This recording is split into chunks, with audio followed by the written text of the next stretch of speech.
the sideline without a hat. He's got one on today as the coach is coming off a 35-7 loss at New England last week. Meanwhile, for the Browns, Eric Mangini, his team rolling, winners of 3 in a row, including a 23-9 win against the Raiders last week. 12th meeting between these two teams. Jacksonville leads the series 8-3. They've split the last 6 meetings 3 apiece. Cleveland won the toss. They've elected to receive, and the most dangerous return man maybe in the history of football has it at the 15. Josh Cribbs, and Cribbs all the way up to the 45-yard line before being stopped. Russell Allen with the tackle at the 46-yard line out of the I formation. Now single setback, Jerome Harrison. And they give it to him over the right side. A little bit of running room, and he gets close to midfield. Harrison runs left with running room, and he gets outside and gets close to a first down. 3rd down and 1 at the 45. And Michael Gaines in motion. They give it Harrison diving forward. I don't know. He may not have it. It's going to depend on the spot. It looked to me like he got it, but the officials are running in a little bit behind the line. And, of course, everybody in the whole stadium wants him to go for it, and they will. I think it's going to go no huddle. I think it's a good move right now for Eric Mangini. It's 4th and short early in the game. You're at home. You want to end this season the right way. Let your guys go. Eric Mangini on 4th and 1 going for it out of the eye. Vickers and Harrison in the backfield, and they sneak it through. Jacksonville says they didn't get it. Oh, I think they got it. I think that's wishful thinking on Jacksonville's part.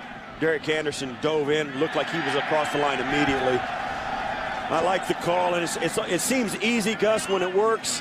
But as some teams found out, that first series, particularly last week for the Jacksonville Jaguars, they went for it on 4th and short on their first series, did not get it, and then that game went south in a hurry. Here the Cleveland Browns go for it, and it works out. So 1st down and 10 at the Jacksonville 43 for Cleveland. Play action, Anderson rolling out of the pocket. He's got Royal open. Caught at the 15. Robert Royal, tackled by Alexander. Very nice play as he broke free in his 8th year out of LSU, a gain of 29. Well, you saw it, Gus. As soon as the handoff was fake, Royal was all by himself. Both receivers popped wide open. Royal, the only question was if Anderson was going to be able to get rid of it in time. Harrison trying to get around the corner. He stood up and driven backwards. And for Royal, that was his 10th catch of the year. Navarre with the tackle for Jacksonville. No gain on the play. Robert Royal, what tight end, came over to Cleveland from the Buffalo Bills. He's a great teammate, a great solid guy, a hard worker, a rah-rah guy. One of the guys you love having on your team that's easy to root for. And for me, Gus, is one of the guys in the league you root for to do well. 2nd down and 11 at the 15.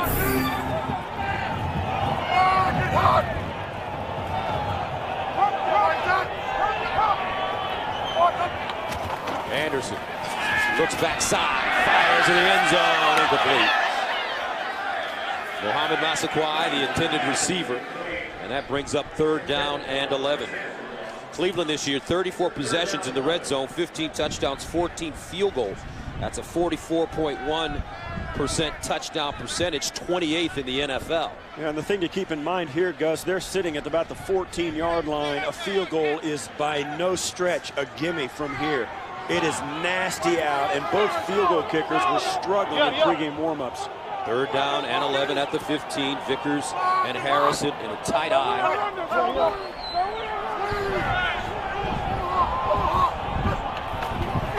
Here's Harrison, 2nd man through, and he gets to the 5. John Henderson stops him, and it's a 5-yard gain. How about this kid, though, Steve?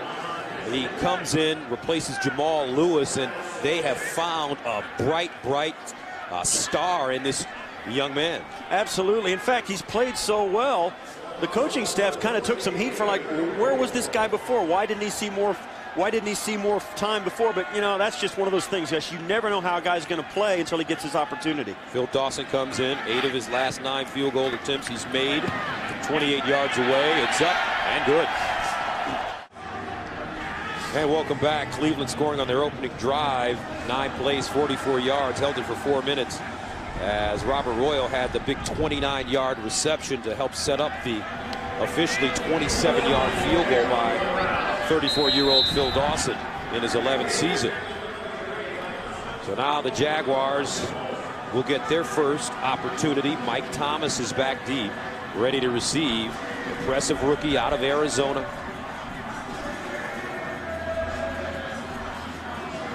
Phil Dawson will have to have somebody hold the football. Yeah, this is one of the areas of the game when the weather really affects it. The kicks don't go very deep. The punts will be scattered all over the football field. Any punt today that's handled will be an adventure. There's turnovers, I think, are more a factor in the kicking game on days like today than at any other point of the season or any other time. Dawson sends it away. And this one popped up and fielded at the 21-yard line. And they go down at the 25. And the special teams tackle made by Zach Miller. First down and 10 at the 25. Maurice Jones-Drew lines up as the single setback. Ernest Wolford, the tight end, in motion. Here's Maurice Jones-Drew running left. 2nd and 5 at the 30. Here's Maurice Jones-Drew again over the left side, and he gets to the 31-yard line, only a 1-yard gain. And here's Maurice Jones-Drew, Mojo, breaking over the 45, up to the 47-yard line. That's a gain of 17 yards for Maurice Jones-Drew, but he gets up limping. Yeah, the tackle by Furry came in low. Knocked him clean off his feet, but watch here as he picks his way, and this is exactly why he's a good back. Waits, takes the contact, keeps his feet and his eyes upfield, and there you see the hit coming in low. Furry taking him on low to make sure he gets his feet out from under him, and that's where the injury, I think, took place. Hard to see whether his foot got stuck in the ground or whether it was knee, ankle, or what. What a tackle by Mike Fury. And Steve, how hard is it for a player to go both ways in the National Football League? Oh, it's really impressive that he's able to do it and really play at a high level on both sides of the ball. He can catch, run good routes, and I think one side of the ball helps him with the other. Did it early in his career with the Rams, also with the Lions. Rashard Jennings, the backup, picks up 3. I think when you get a guy that's run a lot of routes and seen a lot of things on offense, to flip over to the other side of the ball, it helps him pick up concepts and understand what receivers are trying to do in complement to each other. And as a safety, that's what you do. You kind of umbrella the whole field to pick out concepts and figure out what the offense is trying to do and go to where the ball is going to be. And that helps you on the defensive side of the ball. 2nd down and 7 to the 49. Here's the pitch. Jennings again over the left side, lowers his shoulder and gets inside Cleveland territory. Some gang tackling going on. And that's one thing that's very interesting about this Browns team. Bowen's leading the way. A little scuffle on the field. This Cleveland Browns defense has really turned the corner over the last few weeks. Yeah, they really have, and I think that's the difference. They went to the 3-4, and I think, Gus, one of the things that a lot of teams do, I think it's easier to find big guys. And you see Rob Ryan, he understands the 3-4, and I think his ability is to use his players the best way. If you got a guy that can play a position really well, particularly in a 3-4, give him the chance to do it. Maurice Jones-Drew back in the game. 3rd and 5 to the 47. Garrard sprints out of the pocket, looking, throws on the run, incomplete. Mike Sims-Walker lets it go in and out of his hands.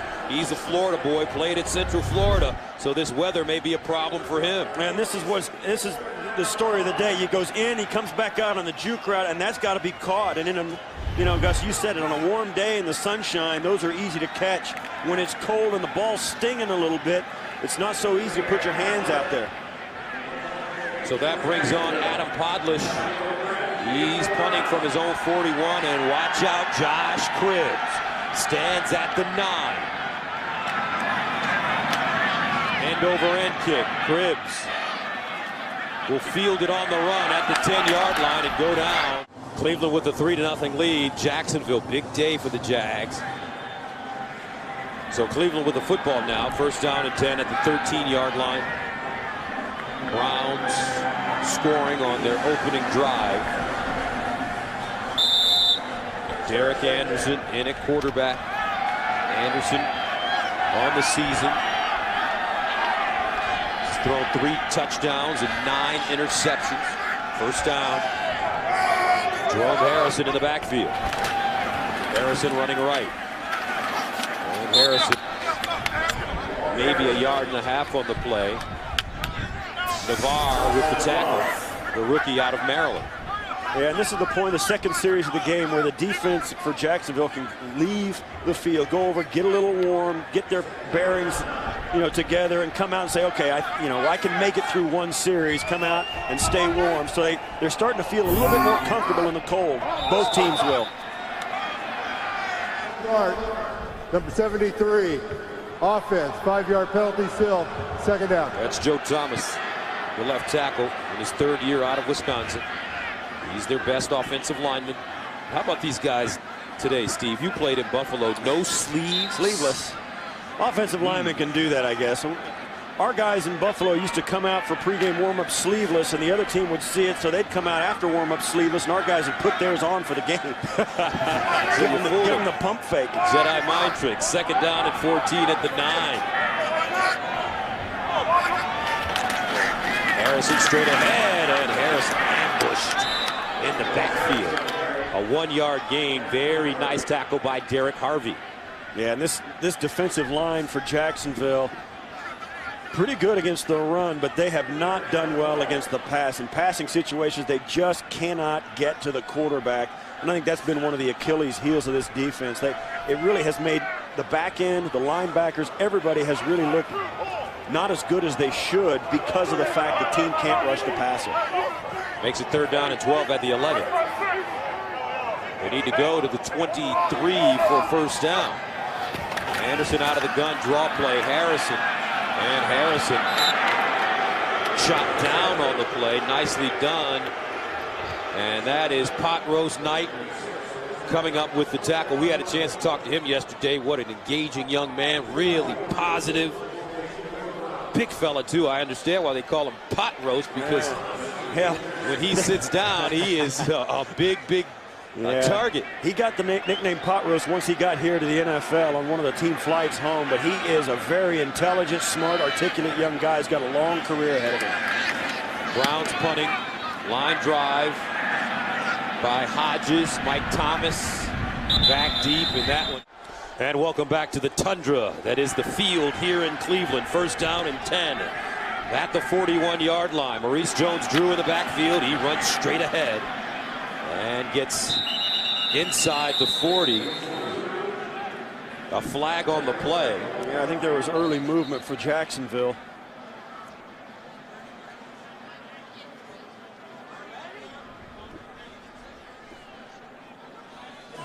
Offside, number 98 defense, 5-yard penalty remains, first down. All right, big brother, thank you very much. First down and 5 at the 36, and this is Mike Thomas. Second down and 2 at the 33. And Jacksonville keeping it on the ground. I'm so excited, Steve, that Mike Holmgren is now the president of the Cleveland Browns. I think this is one of the great cities for football. They have some of the greatest fans for football, and they deserve to have a winner. And they couldn't have picked a better man who has like a 600% winning percentage during his career. A Super Bowl. He's gone to the Super Bowl twice. I mean, and two different teams. With two different teams. I mean, this is an incredible hire. First down and 10 at the 30. And Maurice Jones-Drew. And you know that Mike Holmgren is going to make sure that his quarterbacks play well. And he likes a city like Cleveland because of his success in Green Bay. Well, absolutely. And you know, they've got some decisions to make this offseason, Eric Mangini being one of them. And you think about the last month and the 4-game winning streak that they've been on, and there's no question, Mangini's only had 1 year and 1 offseason to make this team the way he wants it. And he knew it would take longer than that. And now, in the last month, in these last 3 games, you've seen the progress. So does Mike Holmgren say, you know what, you're on the right track, you get to stay another year, or does he clean house once again here in Cleveland? Second down and 11 at the 31, Maurice Jones-Drew.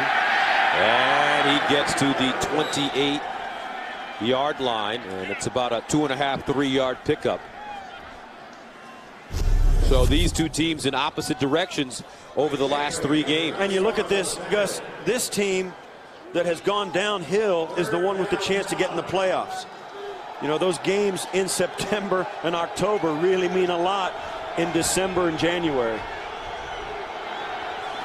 Jack Del Rio, he's also done a fine job with this young team, his entire coaching staff. Really coaching the heck out of these guys this year. Garrard, and that is incomplete. Nice defense by the Browns as Mike Adams closes down on Mike Thomas. That was well defended by Adams, right in the right spot. Garrard put it in the right spot for the receiver, but it was just too well defended. You'll watch, he's going to look down the middle of the field, come out to his right, and that was well thrown, but well defended. And I tell you what, when you look at body language right now, the Jaguars are the team that looks cold and uncomfortable. The Browns look like they obviously are accustomed to this kind of weather. 47-yard attempt by Josh Scobie. It's up. And good. Oh, that was a great kick. Welcome back. The scoring summary. 6 plays, 12 yards for the Jaguars as Josh Scobie nails a 47-yarder. And we're all tied up at 3. Scobie will kick it away. And this one coming right into your living room. And not really, as it's picked up at the 30-yard line. Scobie with that line drive kick and a 9-yard return to the Browns will have good field position as Mike Thomas comes up with the tackle on special teams. Well, watch here. Scobie kicks this, and this is deliberate. I mean, there's no question. They don't want Josh Cribbs anywhere near this football, and you say they got good field position out near the 40-yard line. And I'll tell you, Gus, even though he didn't touch the football, Josh Cribbs is responsible for it. First down now for Derek Anderson. And the Browns from their own 38.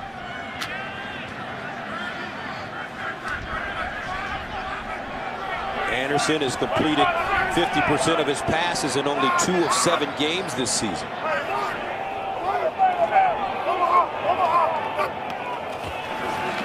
They run it, Harrison.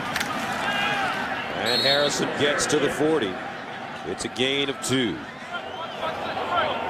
And they get to run around a little bit. Second down and 7 at the 41. Out of the offset eye, Vickers and Harrison, the deep man.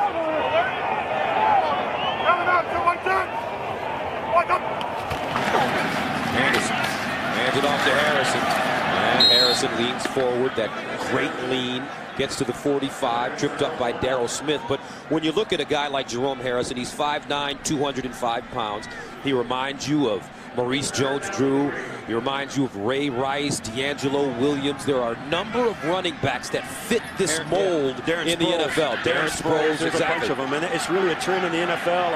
And it, you know, teams are, it's a copycat league. When you got a guy that can do it, you copy it. Frank Gore in San Francisco as well. Josh Cribbs running the football in a wildcat type formation, and he does it quite often. Cribbs on the season, that was his 50th carry for 334 yards. And you talk about a copycat league. Miami had some success with this. Now every team in the league seems to have a package with it, and that was really well defended. You saw right there our friend Terrence Knighton getting across the ball and catching him in the backfield. That was well defended. So Cleveland forced to punt the ball away as Hodges stands at the 31. Mike Thomas back deep at the 22. This one just hangs in the air, and it hits off a Jaguar and out of bounds. Well, we said it, Gus. The ball gets up in the air and it starts to get blown around and nobody can see it. The guy's trying to protect the punt returner, get in the way, and it hits right off the top of their head. You'll see here, right in front of the returner. And I think it hit Middleton in the back. And actually Middleton was over the back of Nate Hughes. Both those guys double teaming Josh Cribbs, the coverage guy, and the ball hit him right in the back. It's so dangerous, and I'll tell you, Gus, we've had 3 punts in the game. None of them have been caught. Josh Cribbs fielded one on a couple of bounces, but every other punt has hit the ground, and you can see that'll be a trend throughout the day. Turnovers are going to be a problem. First down and 10 at the 24. Maurice Jones-Drew gets outside, turns a corner, and lowers his shoulder. Maurice Jones-Drew gave it to Elam at the end of that run. Well, he's an explosive guy. I mean, watch when he comes around the corner. He's already low. You can't get lower than Maurice Jones-Drew. And that's the end of the first quarter. Welcome back. Midwest weather. 2 to 5 inches expected in the forecast. Feels like -1 with 27 mile-per-hour winds. 2nd and 7 at the 27-yard line. Here's Maurice Jones-Drew. And he gets to the 30. A gain of 3 on the play. When you look here in the second quarter, these two teams have allowed a lot of points, in the top 5 in the league in points allowed in the second quarter. So I guess you and I are expecting fireworks here. Hopefully they'll be warm. Great having a chance to chat yesterday with Maurice Jones-Drew, such an engaging young player, really has a great idea of his status in the league and how, you know, fans really appreciate him, media appreciate him, people want to be around him, and he's so humble, but at the same time hungry to be on a winning team. 3rd down and 4 at the 30. Ball thrown and caught. Nice catch, Zach Miller. In traffic, a gain of 7 and a 1st down. Hank Poteet with the tackle. Yeah, it was a great throw and catch. That is a tough catch by Miller. He turned and did the right thing. You see so many guys trying to reach back and catch it. He turned his entire body toward the quarterback, caught the ball behind him, and just hung on and went down. Had enough for the 1st down. It was a perfect route depth and a great throw by Garrard, getting it in there with a little bit of velocity, but still catchable. Miller, a rookie out of Nebraska, Omaha, played quarterback in college. He's another one of the rookies that they're very happy with as Maurice Jones-Drew runs left, a 4-yard gain. Steelers trying to make a late run of it. Maurice Jones-Drew again. And Maurice Jones-Drew spinning and gets to midfield. Maurice Jones-Drew is from Northern California. Number he played his offense. 10-yard penalty, still 2nd down. And that's Potter called for the holding penalty. And he's just learning the position of tight end. Yeah, this is the guy that they brought over from the defensive side of the ball. He was a defensive end. And in the last couple of months, Mike Tice, the tight ends coach for the Jacksonville Jaguars, who is a tight end himself, he's one of those guys, and this is how it happens on football teams. He's going, get me this guy. Let me work with this guy. We need him. He'll help us. And he is. On that play, took the penalty, but he's a guy that, you know, a lot like Mike Furry for the Cleveland Browns. He's one of those guys they want to find a way to get on the field, and that's a great place to be for a football player. 2nd down and 16 at the 32. And some movement on the right side of the offensive line. Ball start, number 78. 5-yard penalty, still 2nd down. It's Jordan Black. All right, Fred Taylor, longtime running back, ran for over 10,000 yards with this Jacksonville Jaguars franchise. They handed off to Maurice Jones-Drew, the man that replaced him, and a nice tackle after a 1-yard gain by Trusnick. Jason Trusnick in his 3rd, and let's recap the wild card picture for you. If the Jets win, they're in. They're taking on Cincinnati. Cincinnati fighting for the 3 spot with New England. That's why it's an important game for the New England Patriots at Houston. Baltimore will take on Oakland. 4 o'clock start. If they win, they're in. Oakland, though, has shown a ability to beat some pretty tough teams. They beat Philadelphia. They beat Denver this season. 2 teams. They beat Pittsburgh as well. So those Raiders aren't going to just lie down. Mike Thomas scoops it up, dives forward, gets to the 30. It's a 2-yard pickup. And the tackle made by Bernard. Marcus Bernard, rookie out of Jackson State. He has 3 sacks on the year, playing some solid ball himself. Yeah, you can see this Cleveland defense is really playing very well. They're inspired. They're playing hard. They're playing with a lot of enthusiasm, and they're playing good team defense. Rob Ryan got them playing not just individually well, Gus, but playing good as a group, and that's made all the difference in the last month. So 4th down and 18. Josh Cribbs back deep. Podlish sending it away. Line drive. Takes a high bounce, and it will be down by the Jaguars at about the 38-yard line. 1st down and 10 for Cleveland at the 40. Robert Royal in motion. Play fake. Anderson, he's got a receiver. He missed Massaquoi. Now he goes to the receiver underneath. It's incomplete. Intended for Stuckey. But watch number 11 as he breaks open. Yeah, Stuckey's going to come across, and you might get a chance to see out behind him. Massaquoi was way down the field. And I'll tell you what, Gus, on a nice, clear, calm day, that ball is launched way down the field. I don't think Anderson felt like he could get it down there in this wind and decided to throw the underneath one, and it was incomplete. Second down and 10. Play fake again. Anderson sets up. Anderson scrambling. Fires incomplete. Anderson is in all kinds of trouble, but he had some wide open guys. The protection broke down. That time, Josh Cribbs was open. Yeah, the Browns are sending some guys deep. Cribbs on that play. Gaines came across late and was really open, but at that point, Anderson had to really get rid of it in a hurry, and it fell incomplete. Cribbs comes down. He was behind. Now, it looks like he was covered, but Smith was really a step or two behind him. In a normal day, once again, I think that ball is launched. Third down and 10 at the 40. Anderson dumps it off. Harrison diving for the first down. He'll be close. He's going to come up short, I think. It's going to be a half a yard short. And I think once again the Cleveland Browns leave their offense on the field, and I think it's a smart move. They're going to go no huddle very quickly, line up, maybe see another quarterback sneak here by Derek Anderson. On fourth down, Anderson. And he does sneak it and picks up the first down. When there's a penalty flag late at the top, there might have been an illegal procedure call on the Browns. Offside, defense, 5-yard penalty. The result of the penalty will be a first down. There you go. It wasn't on the Browns.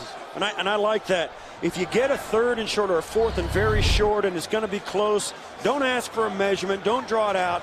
Line up fast. Go for a quarterback sneak and force the defense to get lined up and stop it. Is that something you practice on a regular basis? I don't know about a regular basis, but there's no question they prepare to run that play, and I think it's part of their game plan today. First down and 10 at the 46 now for the Browns.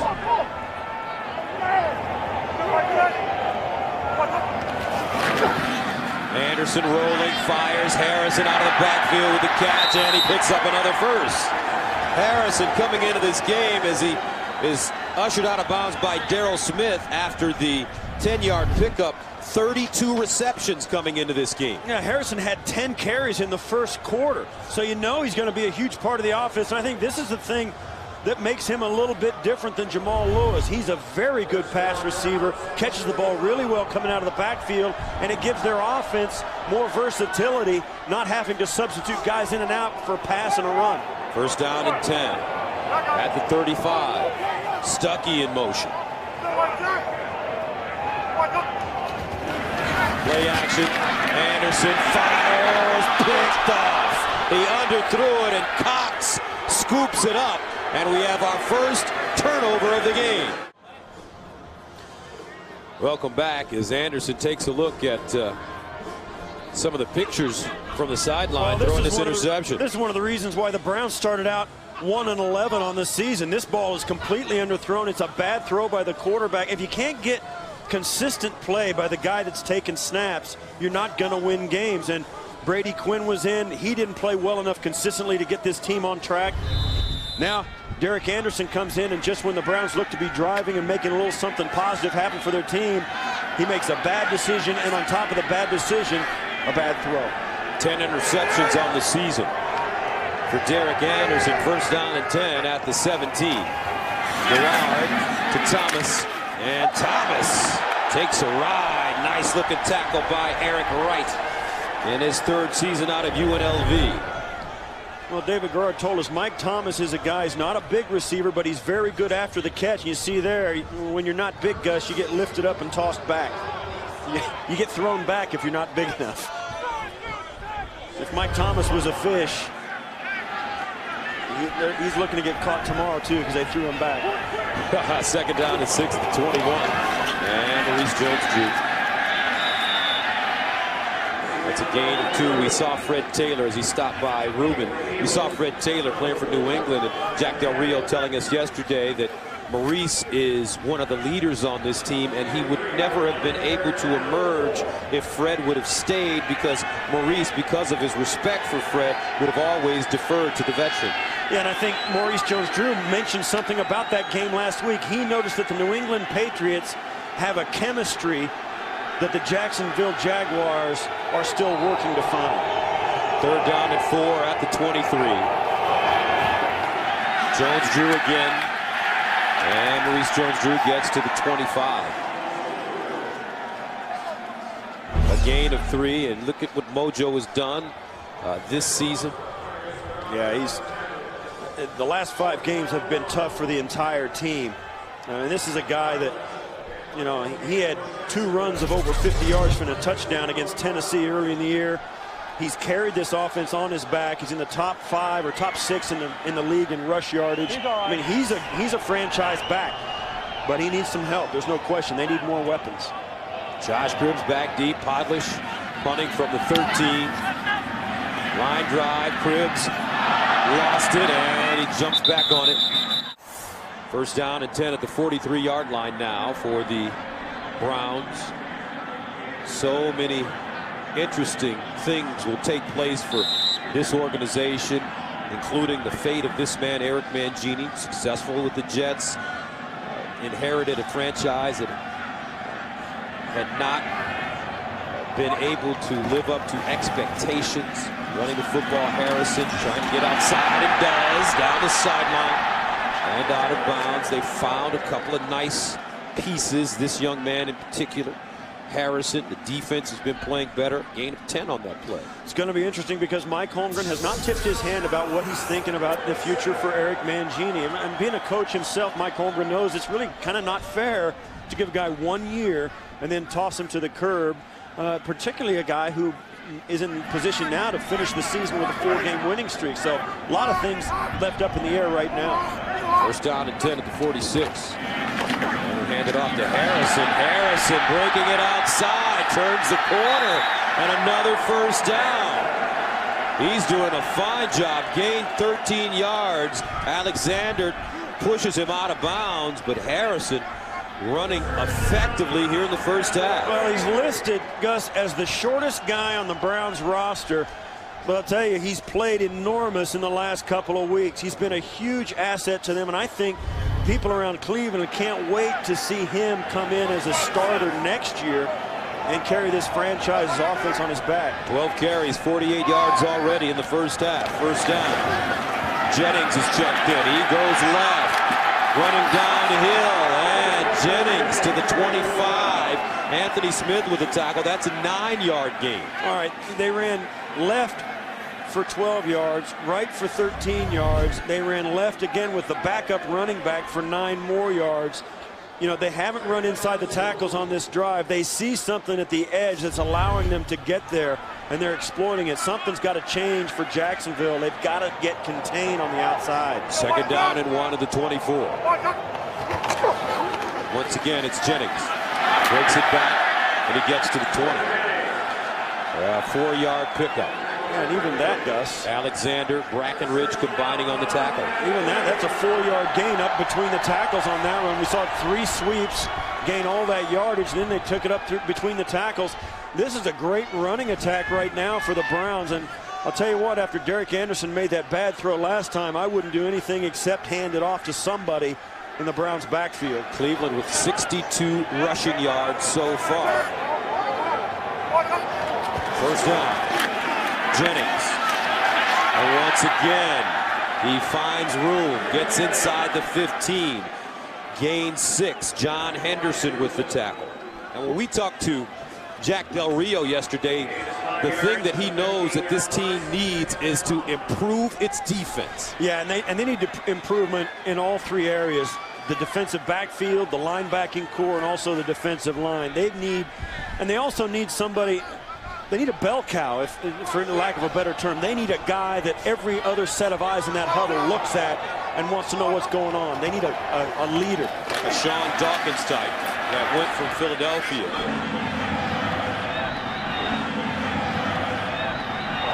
Third down and 4 at the 14.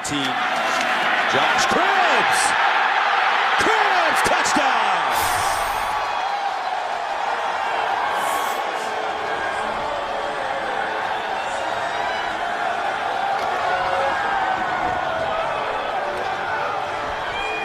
Oh, what a nice run by Josh Cribbs. He takes the snap out of the Wildcat formation, reads the defensive line, and decides to take it himself right up the middle. You see there, takes it right up behind Vickers, and watch, looks right there. It looks like he's caught. Then he takes it, cups it up, makes a guy miss, makes another cut. Wow, great job by Cribbs. First rushing touchdown of the season for Josh Cribbs. And the Browns take a 9-3 lead with 3 minutes and 51 seconds remaining in the first half. And I'll tell you what, the offensive line and the fullback Vickers, everybody on that entire drive getting into the act. What a great job up front by the Cleveland Browns for that touchdown. 7 plays, 57 yards. All of the plays were rushing plays for Cleveland. They did not attempt to pass. Welcome back. Cleveland establishing themselves rather with the running game. Josh Cribbs running that one in to take a 10-3 lead. That was an impressive drive, albeit only a 50-yard drive. 7 plays, 57 yards. Only running plays. Unbelievable. That's a physical statement. 14-yard run for Cribbs. Dawson kicking it away. Mike Thomas. And Thomas ridden out of bounds at the 33, a 20-yard return. Brandon McDonald on special teams. Another look at the run. When you get guys on board, everybody up front and the fullback, Lawrence Vickers, watch as Cribbs just follows him after they cross. He gets a big block, and then he knocks that guy into 2 guys. And then that allows Cribbs to pick his way into the end zone. Up front, the offensive line mowed down the defenders for Jacksonville, and that play just turned into a steamroll. Vickers, 4th year out of Colorado, has been doing some great blocking at that fullback position. First down and 10 at the 33. Play fake, Garrard looking. Garrard over the middle. Picked off! Right! Thrown down at the 33 by Thomas.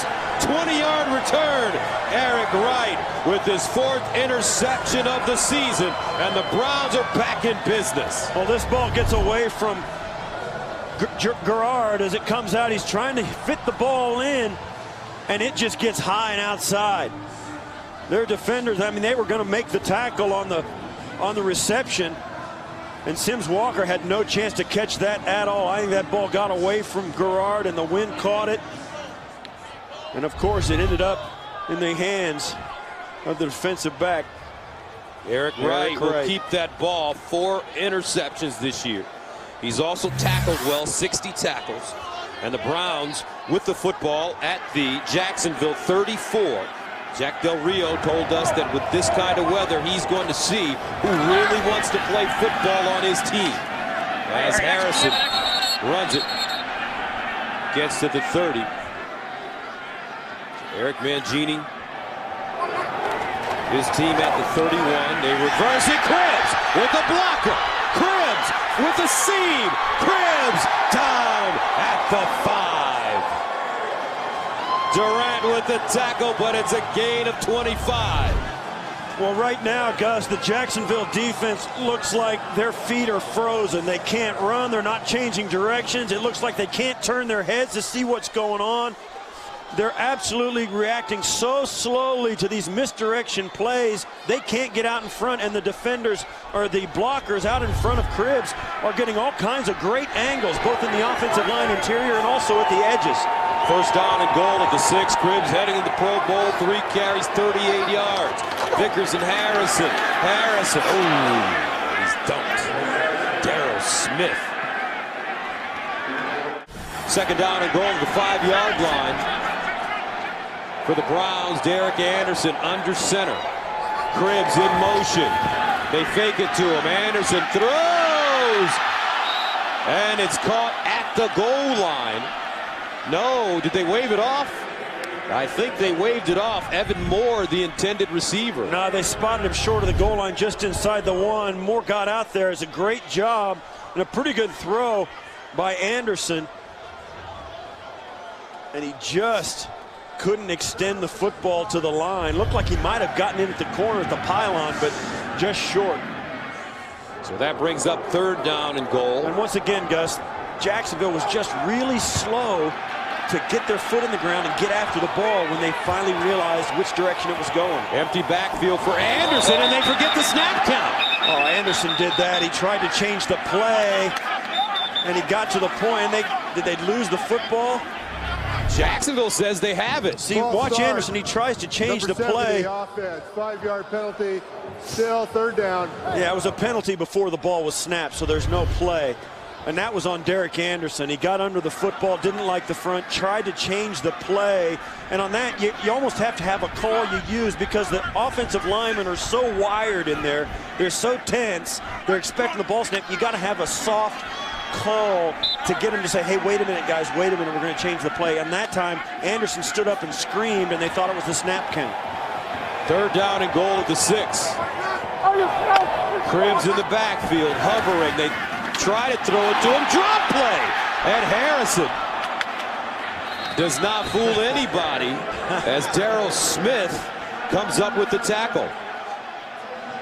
Jerome Harrison is going to step in and take this ball from behind Derek Anderson. Watch Anderson fake the throw and hand it off behind his back, and it almost worked. He got down inside the 3, but no closer. Dawson comes in to attempt a field goal from 21 yards away. It's good. 13-3.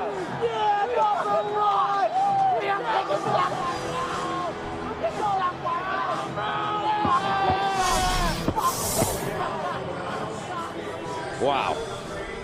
I don't care how young he is, he's old enough to know better. Sometimes you just don't know what to say. Crazy college kids. Look at this guy. He is old enough to know better.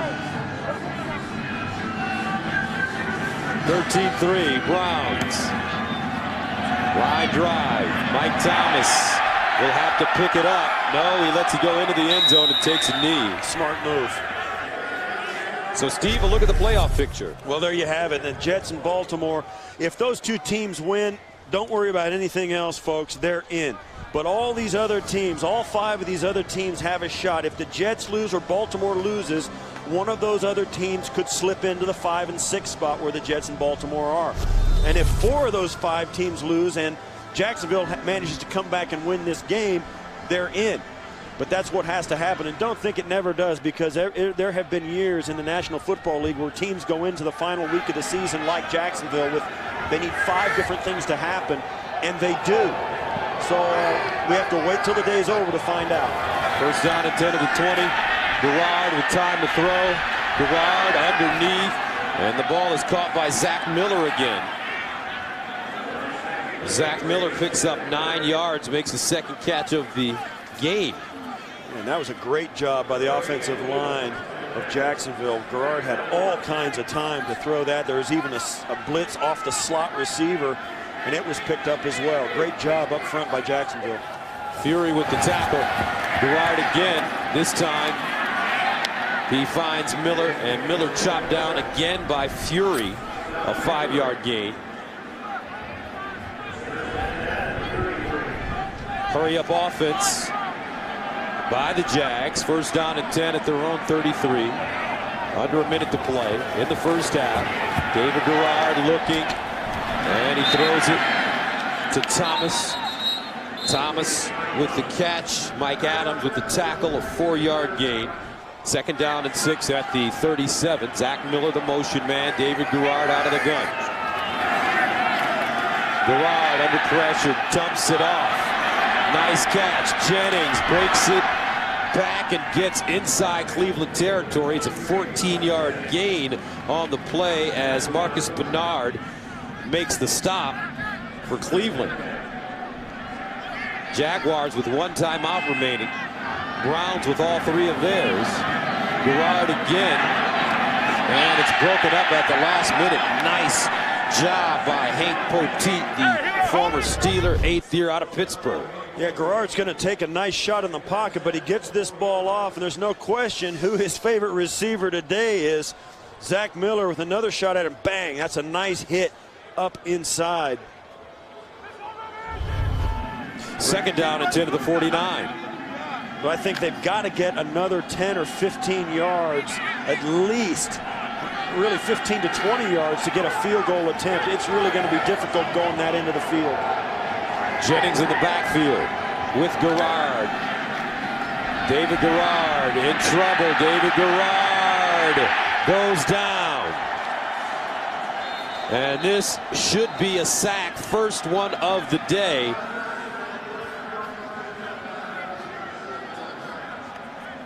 As Jacksonville Cleveland somehow manages to get to the quarterback. And Jacksonville took a timeout. Watch as the pocket collapses. A 5-man rush. As Roth gets in, just misses him. And once you get a guy to get a hand on the quarterback's got to start moving fast. David Garrard knows. And they should give the sack to Kaluka Maeva. And Dave Garrard told us yesterday he knows he has to keep running because there's always somebody behind him, and he's not that fast. His wife told him that. Yes, she did. His wife, Mary, makes sure, he says, keep running because there's always somebody behind you, and you are not that fast. Hold on to the football. 3rd down and 10 at the 49. Garrard over the middle, wide open Thomas. And they should be in field goal range now. But they got to get to the line of scrimmage and spike the ball, and they won't. They didn't get it. So that's how the first half ends to start the second half. On the 40-yard line, 1st down.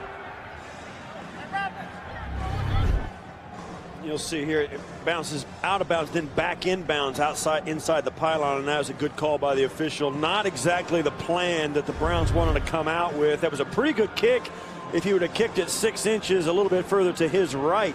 If that ball doesn't go out of bounds, that turns into a really good kickoff. 1st down and 10. Maurice Jones-Drew in the backfield. 11 carries, 40 yards in the first half with a long of 17. And he runs it straight ahead on 1st down. Gets to the 4, gains 4 rather, as Robert Smith makes the stop. Smith also having a solid year, 60 tackles in his 10th year out of Michigan State. There's Mojo. Yeah, and if that's any indication of Jacksonville, they came out, ran a power formation, turned, sent the fullback and the running back right up between the guards. Just a jackhammer of a running play. We'll see if that's their plan for the remainder of the second half. 2nd down and 6 at the 44. Garrard, short drop, in trouble. Garrard sacked. They jumped on him, and that was Robert Smith, his 2nd sack of the season, the 2nd sack of the day for Cleveland. Boy, he gets through in a heartbeat, comes up and gets a hard swim move on Monroe. Monroe was really looking for some help from Manawai, and Manawai couldn't get out there. Just split them, and they looked like they had a miscommunication on the offensive line between Manawai and Monroe, and Robert Smith walked right through it. Loss of 4. Remember, Monroe is a rookie out of Virginia. 2 rookie tackles for this Jacksonville team. Garrard up the sideline. And it's caught at the 40. Nice catch by Mike Sims Walker as he managed to get up high, grab it, and stay in bounds. A 20-yard gain. He does the double move, right, turns him loose for the safety, and is just late getting there. Elam's just takes too long to get out to the outside, and Sims Walker has a chance to pull that down and make the reception on the little fade route double move against zone coverage on the sideline. First catch of the day for Sims Walker. 1st down at the Cleveland 40. Garrard again looking. Sims Walker was open on a crossing route. Now Garrard wants to run, and Garrard gets to the 34, a 5-yard gain for David Garrard. Elam stops him. Yeah, and I'll tell you what, Garrard tucks this ball and runs. He's got pressure from behind him by Elam. Elam chases him all the way across the field, and really, I mean, when he goes down, I mean, they're taking a shot at him. Watch as Hughes comes out and just comes wide open. Furry can't get there in time, and that in the NFL is wide open. 2nd and 5 at the 35. Jones-Drew. And he is ankle tackled. Nice job by Trusnick. And it's a 1-yard gain. If Maurice Jones-Drew breaks that tackle, he has a lot of running room. And I think that's the best way to tackle him, is by the ankles. And he's a small, short guy. Not small, but short. And he's so low to the ground and so powerful, guys have a hard time getting underneath him to tackle him.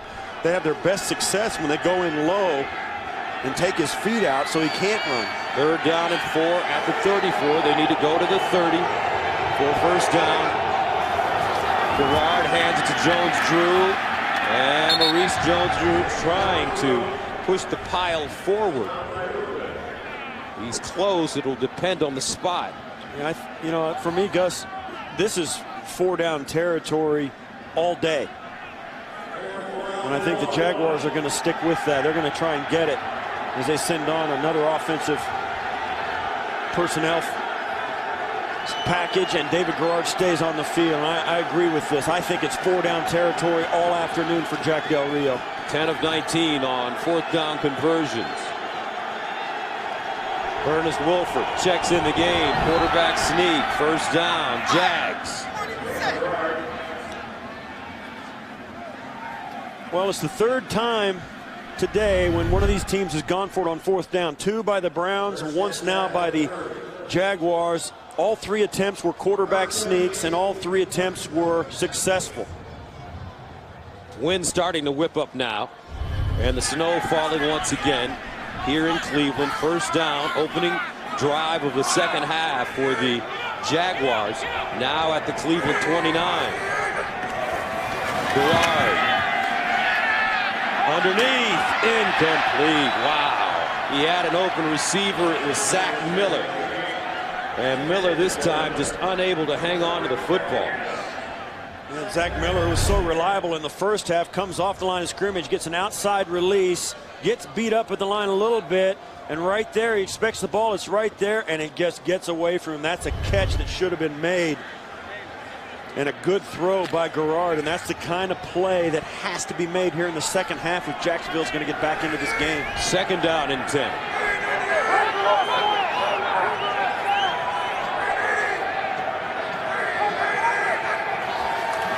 Garrard short drop to the sideline, and Miller makes the catch. There's been no broken tackles and yards after contact for the Jacksonville Jaguars, and that's made a huge difference in this game. 3rd down and 7 at the 26. Garrard hit as he throws. Garrard got hit as he let the football go. Nice play by Ray Ventrone, 4th-year player out of Villanova. And you'll watch, he comes off the corner outside. Nobody's accounted for him, and he gets there just in the nick of time for the Browns. And Garrard, as he releases it, the ball goes way up in the air and ends up in the first row of the stands, forcing the field goal attempt. Jacksonville will attempt a field goal. Scobie, good from 47 already. This one will be from 43 yards out. Good clean snap and hold. It's up. No good. He pushed it. I think the wind pushed it. It bent from left to right. That's kicker Josh Scobie, who misfired on that 43-yarder, but it might not have been his fault. Ball got up high, and then the wind took over. Harrison running. Harrison. And Jerome Harrison up to the 47-yard line. Brackenridge with the tackle, but it's a 14-yard gain. Yeah, they're doing a nice job. Eric Steinbach pulling around from his guard position is going to lead the way. 65 right there. Kicks out Harvey, the defensive end, and Harrison just steps right up inside it, picks his way through. Nice job up front. Nice job at halftime of making some adjustments by the offensive staff of the Browns coming out with that play. 17 carries, 70 yards for Jerome Harrison. Here he is again. And this time, He's ridden down, stopped by Anthony Smith. Offense. 2nd down and 9 at the 48. Harrison again. And he pushes the pile forward. Well, you know, look at this. Look at this play, Gus, as it unfolds. Watch the push. Look at the Browns just leaning on the Jaguars, pushing them down. And it just takes forever to get all of that stopped as the Browns just lean and bulldoze their way down inside Jaguar territory. Makes it 3rd down and 3 at the 46.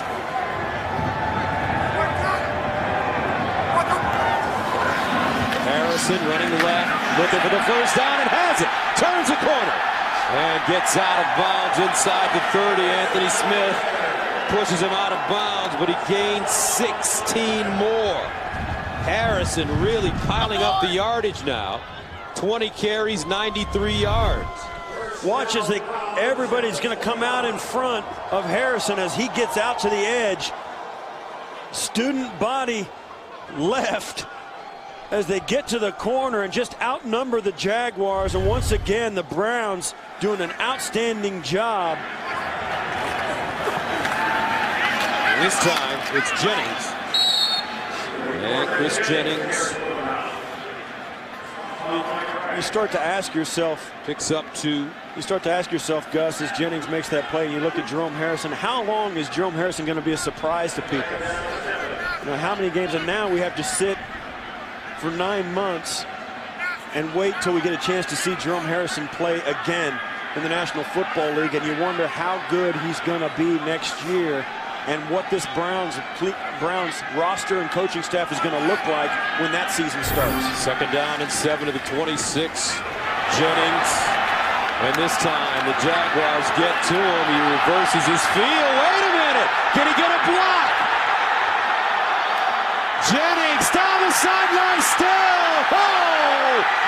Jennings down at the 5. Jim Brown will be proud today. Durant makes the stop, but he may have run 70 yards to get 11. You don't think the Cleveland Browns want this game, Gus? They want to win today against this Jaguars team. They started this season 1-11.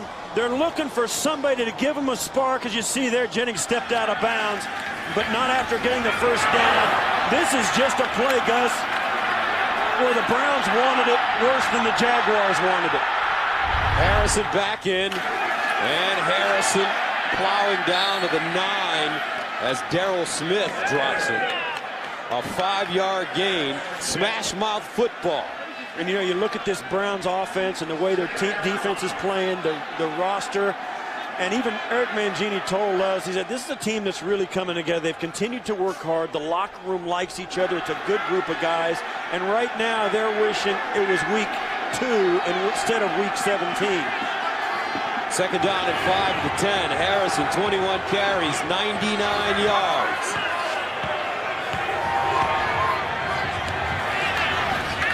He runs right. Outruns his blocks this time. Not showing the patience on that run. Harrison. Darrell Smith, first man to him. When you think about this defense for Jacksonville, I mean, it's cold. They had a rough first half. They came out, and now they're on their heels again, getting pushed back into their own end zone, into their own red zone. And this offensive line for the Cleveland Browns is absolutely mowing them down. Harrison last week against Oakland, 39 carries, 148 yards. Joshua Cribbs is in the slot at the bottom of your screen. Now he goes in motion. Lines up in the backfield. Draw play. And Cribbs to the 5. It's a full yard away, and it looks like they're going to think about, I think they're going to go for the field goal. Dawson's halfway out. Now they're going to take a timeout to talk it over. They want to know how far it is before they make the decision. That's how far it is. And I don't think it's that far. I think Derek Anderson wants to go for it. It's more than a foot. The fans want to go for it right now, but it's a full yard, perhaps even more. Derek Anderson trying to talk his coach into it by telling him it's about 12 inches. It's actually about 42 inches. But the way they've run the football,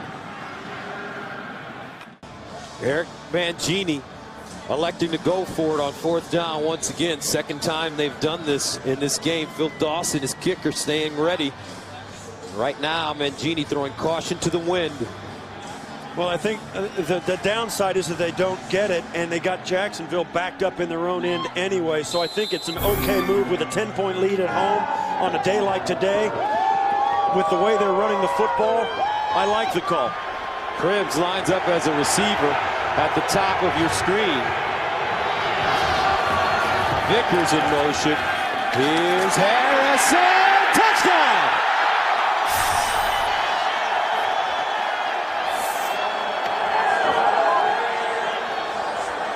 Back-breaking play. Yeah, it was well thought out, perfectly executed. They had a plan, a play for that situation. They ran the fullback lead to the corner. They've been running wide all day, and it works here. You see Vickers out in front, takes the defensive end. They send the guard out, put him on the defensive back, and let Harrison pick his way through for the touchdown. Well executed. All right, Phil Dawson in to attempt the extra point. And the Browns take a 20-3 lead. Welcome back. Another look at the touchdown. Vickers is going to block here, tackle here, and Steinbach's going to come out and block and lead Harrison around the corner. Perfectly executed. Cribbs comes in and hits the safety, and the Browns walk in. Got to give a lot of credit to Eric Mangini. After the rough beginning to the season, he figured out a way to motivate his guys. He cleaned house at the beginning of the year, sent away some of his best players, but he knew that he wanted to get a certain kind of character in the locker room, and at the end of the year, it's paying dividends. Yeah, it's hard to trade away a player as good as Braylon Edwards, but I think in retrospect, this team got better because of it. The locker room changed, the attitude changed, and obviously their production changed. And they also let Kellen Winslow Jr. go to Tampa. Eric Mangini telling us early in the season that, hey, we want to get character guys, quality guys in here. Not saying that those two players weren't, but they weren't in the mold of the kind of player that he wanted on his team. Dawson kicking it off. Thomas at the 11. Thomas tiptoeing. Welcome back, 20-3. Cleveland, Jacksonville, the team playing for something, but it looks like the season is on the line for the Cleveland Browns. Ball incomplete. Mike Thomas can't hang on in front of Fury. And there you see the wild card and the contenders. If the Jets and Baltimore win, everybody else is out. But if one or both of them lose, two other teams will take their place. 3:54 to go. Pittsburgh leading Miami. New England leading Houston on the road. Second down and 10 at the 31. Garrard over the middle. Nobody even close as he gets crunched when he lets the ball go by Trusnick. And watch this. He lets it go, and there's nobody home. I mean, that was just Trusnick coming untouched off the corner. Anytime a D lineman gets a couple of steps at him, that means the offensive line just hasn't seen him. Third down and 10 at the 31. They need to go to the 41 for a first down. And you can bet the Browns will come back to that line stunt very quickly. David Garrard in the shotgun. Garrard dumps it off. And Zach Miller does not have enough for first down.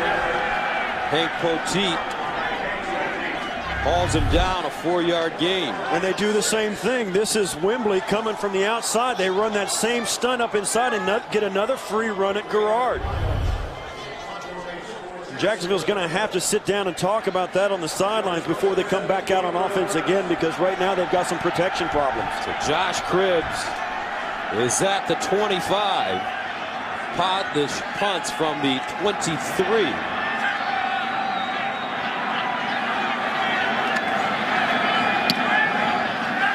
And Cribbs will get a shot at it. From the 21, Josh Cribbs, oh! 20-3, Cleveland leads Jacksonville with 2:59 to go in the third quarter. Derek Anderson, since he threw that interception, the Browns have run it 22 times and thrown it once. And Harrison again fighting for big yardage. Jennings in the game now. The deep man with Vickers. Here's Jennings. And this time, Jennings goes nowhere. Good tackle by Rose Knighton. And boy, it was nice to talk to him yesterday. He's got a tattoo on his right hand. And it's a way that he honors. You can't see it now because he has his glove on. It's a big rose. And Steve, he honors his grandmother. And I don't think she knows that he got it. Yes, he said it's a surprise. She hasn't seen it yet. Martha Cates. That's right. Raised him. 3rd down and 5 at the 39. Timeout, Jacksonville. First team timeout would be a 30-second timeout. You know, you look at this game and the way it's transpired, Cleveland looks like the team that, if they win, they're in the playoffs. Jacksonville looks a little more like the team that started 1-11. Jaguars still with hopes of getting into the playoffs if some things happen their way. 3rd down and 5 at the 39. Josh Cribbs running. And Cribbs spins and gets to the 44. Knighton again with the tackle. I think he got enough for a first down as well. That's the exact same play he ran for the touchdown in the first half, and it was successful once again for the first down. And I'll tell you what, the running game for Cleveland, you got to tip your hat to it. Jacksonville knows they're going to run it. It seems as though the last time Cleveland attempted a pass was way back in the first half when Derek Anderson threw an interception. Everybody talks about New Orleans, maybe Minnesota, obviously Indianapolis and San Diego, Philadelphia, but watch the New England Patriots. They usually get better around this time, and they have a knack for making a huge run in the playoffs. 1st down and 10 at the 44. Harrison. And Harrison stumbles and goes down. Nice tackle. Once again, pot roast. And that's a great name. Yeah, it is, and it's a great play. He goes on a backside, runs around the block of the center. What a great play. Alex Mack takes a step to cut him off, and he runs around behind him and still has the speed to get in the backfield and trip up Harrison before he can get going. What a great play, great quickness play by Knighton. One of the building blocks on this Jacksonville team. Started 3 years at Temple from the Connecticut area. And a tackle. This time, it's Russell Allen, no gain. Russell Allen, an unrestricted free agent rookie, making that play. And that's the end of the third quarter. First time since 1986, the Browns have 5 consecutive games of 100 or plus yards rushing. 3rd down and 14 at the 40. Joshua Cribbs in the Wildcat. He won't go anywhere this time. Another nice tackle by Russell Allen. Yeah, the Browns before that play had 187. Now they have 188 yards rushing on the day. And that says it all. They are getting after it on the ground and playing a really physical football game against the Jacksonville Jaguars, and they're winning because of it. Mike Thomas, Nate Hughes back deep as Reggie Hodges prepares to punt it away. And very nice punt by Hodges.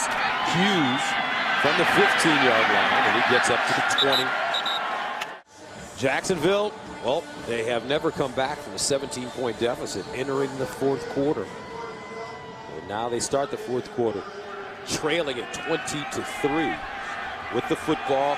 Cleveland defense has not allowed a touchdown in the last 7 quarters. So they have really been stiffening up that defense. Garrard out of the backfield. Maurice Jones-Drew. And he gets out of bounds at the 25. Eric Wright pushes him out of bounds. A 5-yard gain.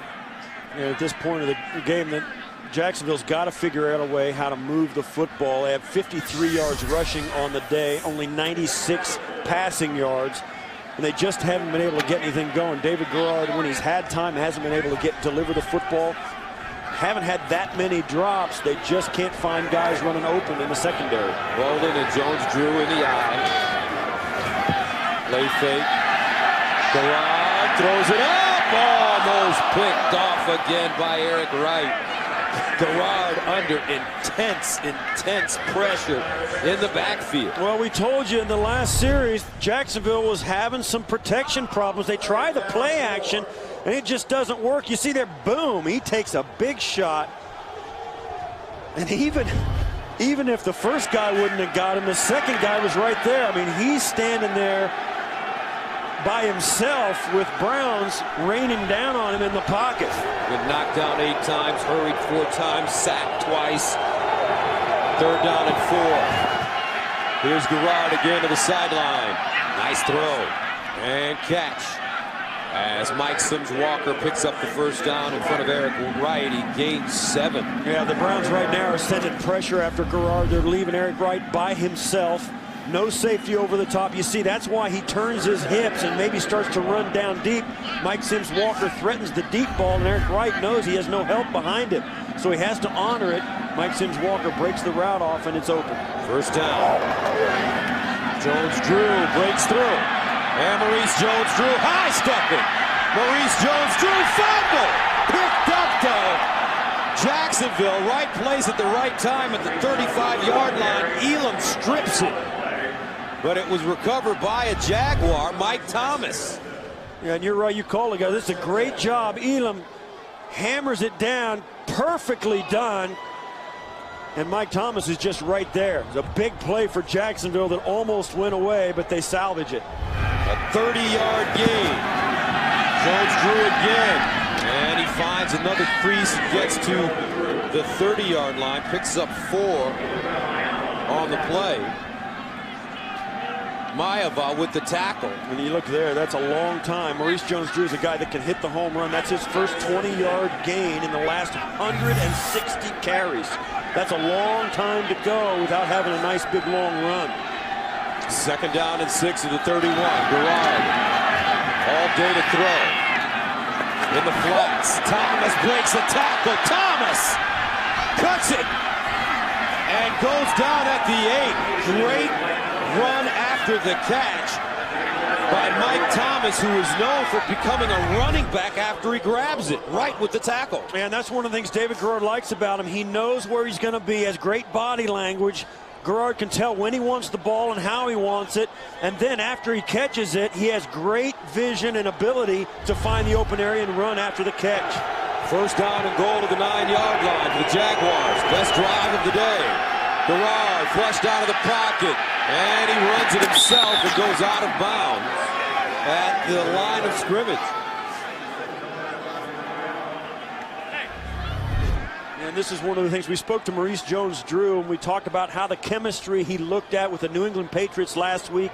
And he said, I'm one of the guys, I know what David Garrard's going to do. If the ball doesn't come out in 4 or 5 seconds, he's going to run. I know that.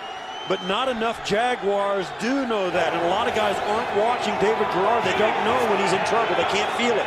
Jennings on the draw play. And Jennings going straight ahead, gets to the 5.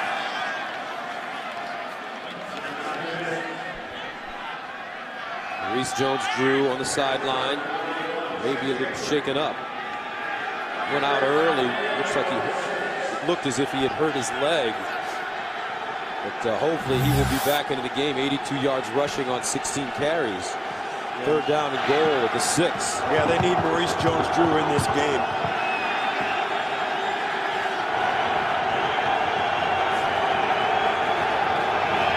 Garrard, the throw. Back of the end zone, touchdown. Guess who? Zach Miller. And David Garrard marches him right down the field. And the Jaguars look like they are down for making a game of it That was a very important drive, Steve. They showed themselves something. A very gutsy drive, and they come back to Zach Miller, who's been really solid the whole game. Garrard has looked for him everywhere. That's a nice high throw in the back of the end zone. He pops out loose. That was a nice gutsy drive, courageous drive by Jacksonville in a tough situation. Scobie, extra point is good. Welcome back. Zach Miller with his first career touchdown. 6-yard reception from David Garrard. 20-10 Cleveland. As the Jaguars respond, Josh Cribbs is back deep. Line drive. Cribbs picks it up at the 15. And Cribbs goes down to the 23. 14-yard return. Right now, Jack Del Rio on the sideline talking to his men. Cleveland takes over, 1st and 10 at the 25.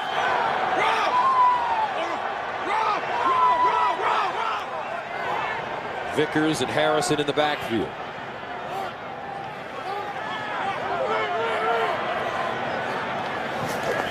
Harrison. And Harrison bottled up and taken down to the 25. 25 points now for Pittsburgh, and the throw from Anderson complete at the 30-yard line.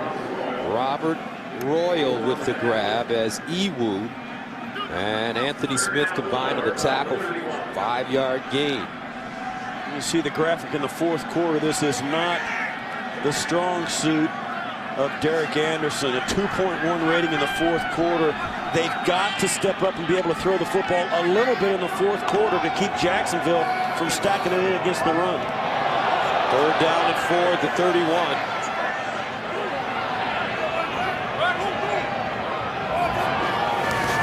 Anderson in the shotgun, throws underneath. Great throw, nice catch. That one right on a line, a 14-yard gain for Evan Moore. And this is a nice throw. As you'll watch, tight end comes down. It just turns out Moore is right in the spot, finds a gap in the defense, in the zone coverage. And that's what a good quarterback does. Just gun it in there on a hook route. Don't lead the receiver, don't do anything. Just put it in there and let him get the 1st down. 1st down at the 45.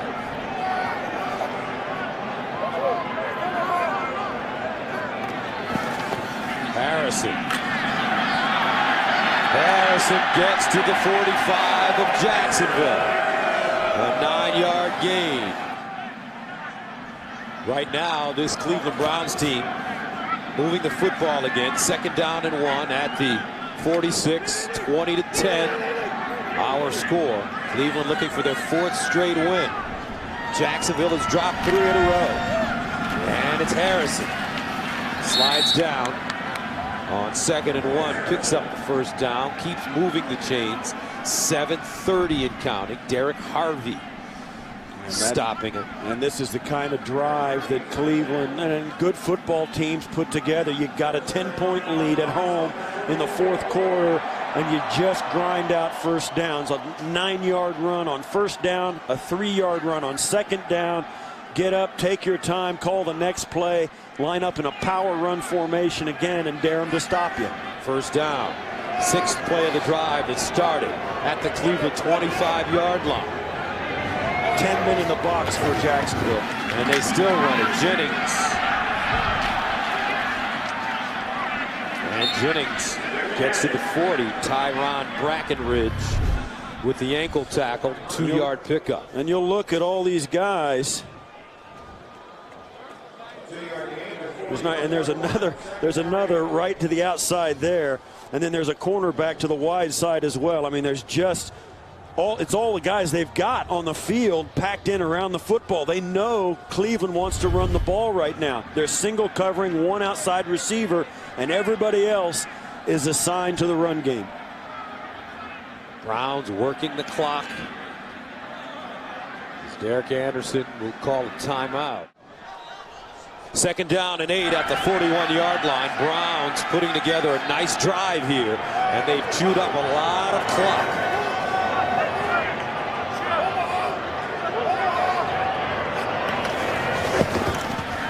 Harrison. And nothing. Good job by that Jacksonville defense led by Darryl Smith and also Pot Roast Knighton, loss of 2. Yeah, that was a nice defensive play. Look at Knighton come off the block by Mack and just smother that play. He has played a phenomenal game. Folks, you need to get to know this guy.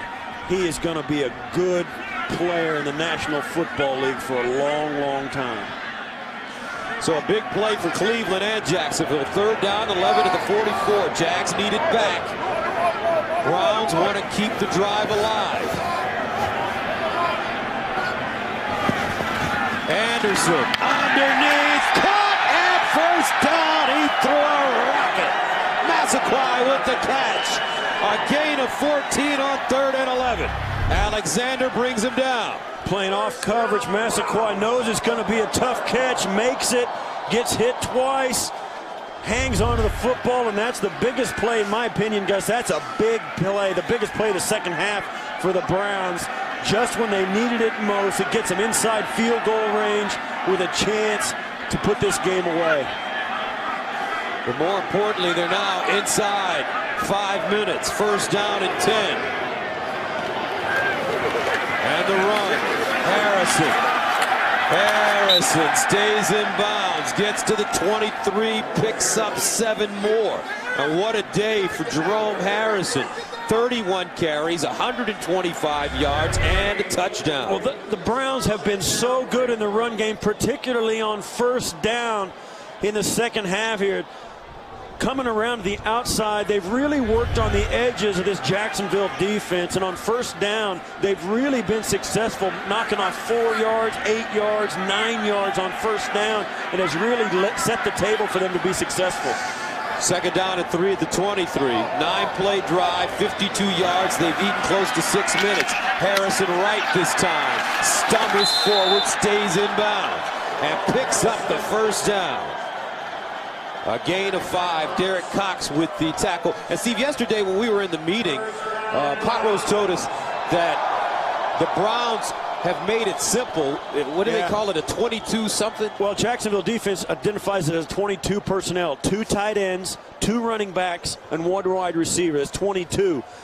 And they come out, they don't make it complicated. The quarterback gets under center. There's 2 backs in the backfield and a tight end on either side of the line, on either end. And here you see it. This is 22 personnel. They're going to hand it off and run it right at them. 1st down and 10. There they go, and this time it's Jennings. And Jennings inside the 20, a 1-yard gain. Harvey with the tackle, but if it's that simple, what can the Jaguars do to offset it? Well, it's that basic. And one of the things that the problem for Jacksonville has been that their inability to make a big play or to win a one-on-one battle. They haven't won a one-on-one battle in a pass rush in their defensive line. They have gotten some good play out of Knighton. He's made some plays in the backfield in the running game, but he's been doing it all by himself. You haven't seen anybody else step up, knock a pass away, defend a pass. You haven't seen anybody on the back end step in, make an interception, or separate a receiver from the football. Now, the Browns have not been throwing it that much, but when he's doing that, everybody on the defense has got to know they got to dive in on the run play. They got to stick their nose in and help out the front 7 in the run game. They're getting killed by the Browns, and the Browns are just handing it off. 2nd down and 9 of the 19, out of the offset eye. Jennings. They give it to him. Stutter step. And Jennings lowers his head and gets inside the 15. And Jacksonville calls another timeout. They're down and 4 at the 14. And Harrison, there's a nice looking play on defense. Darryl Smith again. He's had a great season. Solid linebacker. Jacksonville wants to add some stars to this defense next year. Maybe a safety, another good linebacker, pass rushing, defensive end. They'll do it through the draft and also through free agency, maybe trades. Yeah, there's no question. I mean, this is a team, Jacksonville, I think that even today, even with this last month where they may have lost 4 in a row, they're a team that has surpassed expectations. They're one of the youngest teams in the National Football League. They've only got 7 starters remaining from the 22 that started opening day of 2008. 32 new players on their roster. They got 16 rookies on this roster. Jack Del Rio, despite the record, this may be his best job of coaching in his career. Entire staff doing a nice job on Jacksonville based on all those things you just said. In to attempt a field goal. Dawson with the ball being spotted at the 23, so a 33-yard attempt. He's been good from 27 and 21.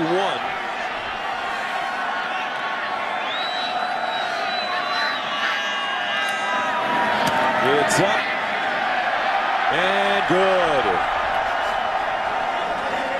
Cleveland, 2 minutes and 17 seconds away from making it 4 in a row.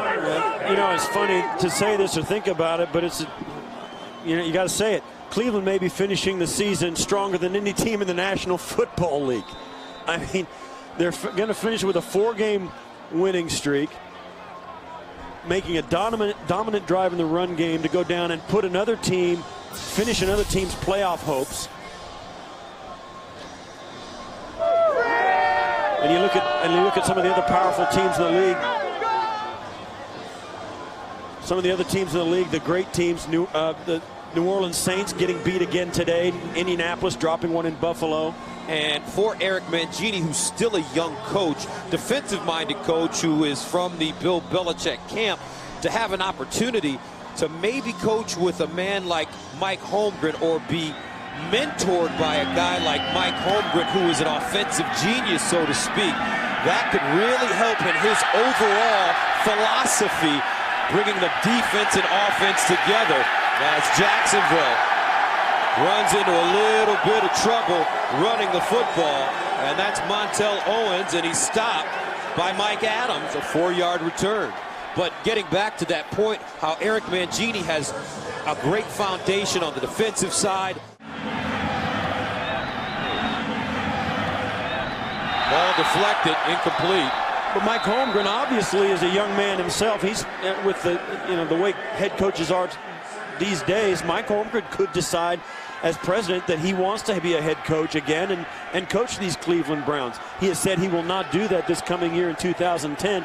And let's face it, it would not be fair to Eric Mangini to have 1 year, have it end the way this one appears to be ending, and then have him lose his spot as head coach. Although, let's face it, since the Cleveland Browns have been back in the National Football League, they're clean house every couple of years.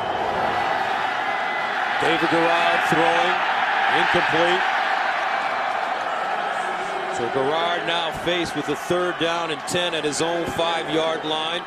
Coach Holmgren has also said that as the president of this team, he will hire a general manager.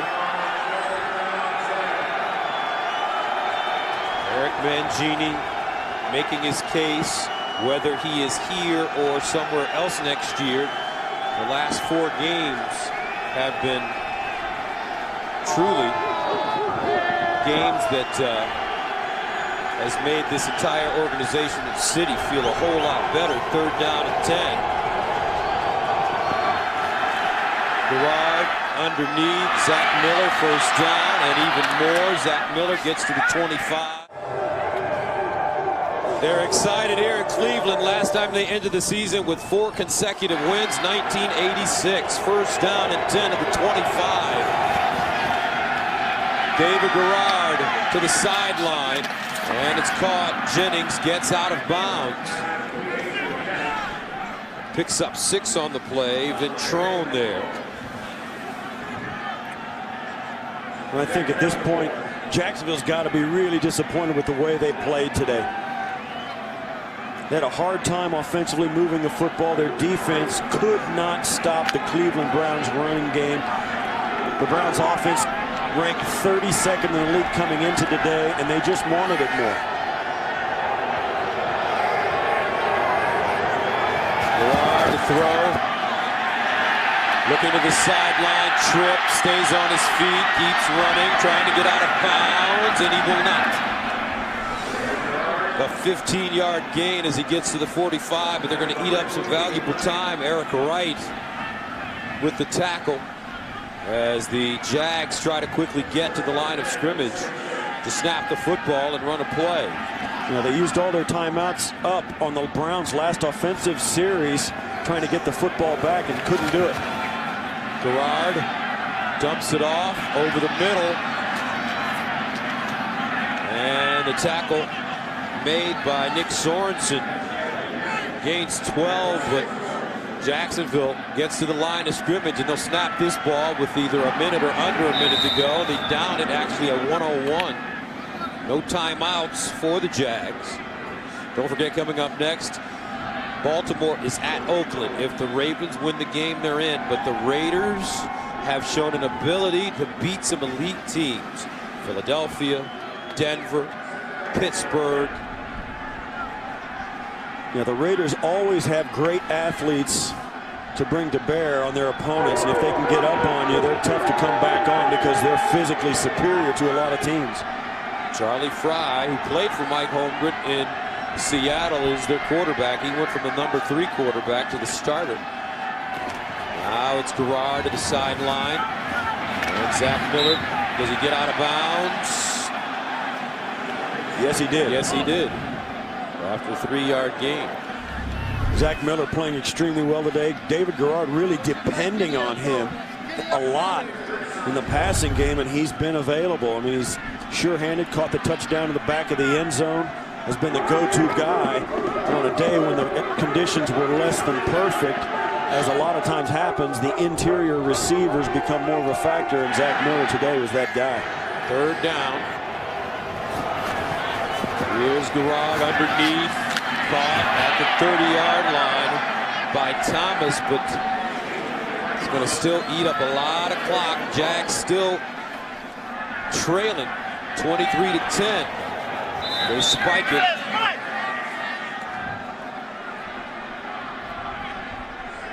Jack Del Rio looking on.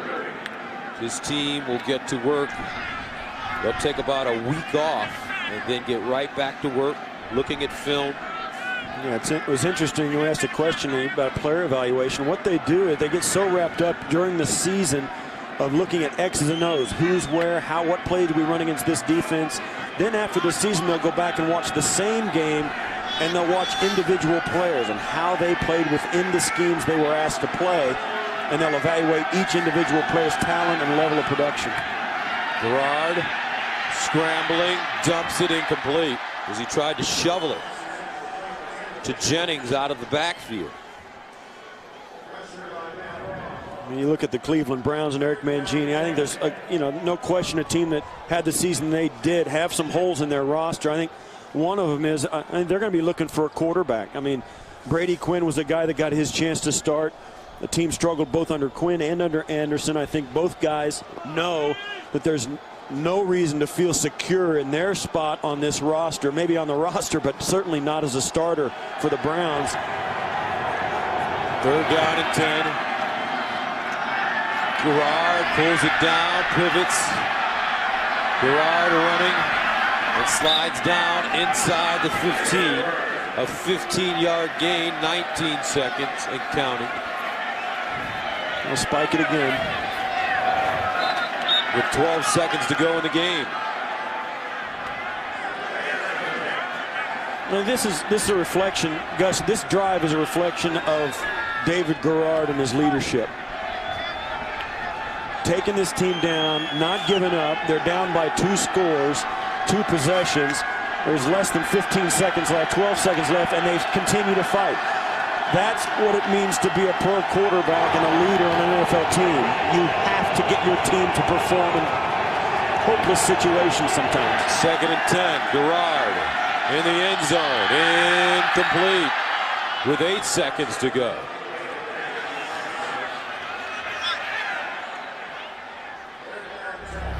And you'll see Mike Thomas is going to be the intended receiver.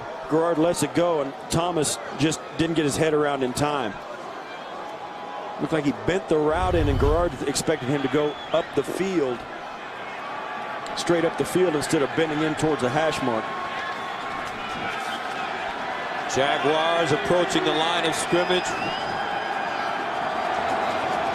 Look for this ball to go into the end zone, Gus. At least the attempt. Garrard looking in the corner, knocked away. Great play by Elam with 2 seconds to go. You see it coming right out. Elam's going to come in right, pushes Sims Walker to the sideline, then looks for help inside, and Elam is there. He kind of held up and then broke on the football, hoping Garrard would throw it, knowing he could make a play on it, but he can't pull it in. Final play of the game. And the Browns fans want to keep the Jags out of the end zone. 4th down and 10. Garrard looking over the middle. Caught. Zach Miller again with the touchdown. Yeah, and even though there's no time on the clock, they'll have to come out and kick the extra point. The game will be over, of course, with the extra point. It may end up 23-17. But that says a lot about the kind of player and the kind of person David Garrard is. Fought to the end. To the very bitter end. As they bring in the extra point team. Not only did David Garrard fight to the bitter end, his team followed him. That's right. The bitter end. They certainly did. The extra point is up and good, but that'll do it. The Cleveland Browns, after a 1-12 start, win their last 4. Great job by Mangini.